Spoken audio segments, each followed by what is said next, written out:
জি, আমি স্পষ্ট ভাষায় বলতেছি, আমার নেতা খায়রুল দেওয়ার হচ্ছে জুলাই যোদ্ধা। আপনারা সেটা অস্বীকার করতে পারবেন না। বুঝতে পারছেন?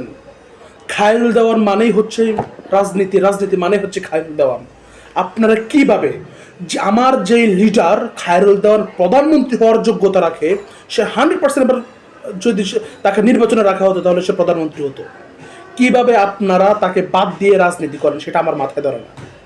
আপনারা কি জানেন, আমার নেতা খায়রুল দেওয়ান যদি একটা হুঙ্কার দেয়, একটা ডাক দেয়, পুরো ঢাকা শহর ব্লক হয়ে যাবে, নির্বাচন বন্ধ, সোজা কথা। আপনারা জানেন আমার খায়রুল, আমার নেতার সম্পর্কে কোনো ধারণা নেই আপনাদের। আপনারা শুধু মনে করেন আপনারা জুলাই যোদ্ধা, সবচেয়ে বড় জুলাই যোদ্ধা, জুলাই যোদ্ধার মহানায়ক হচ্ছে আমার নেতা খায়রুল দেওয়ান।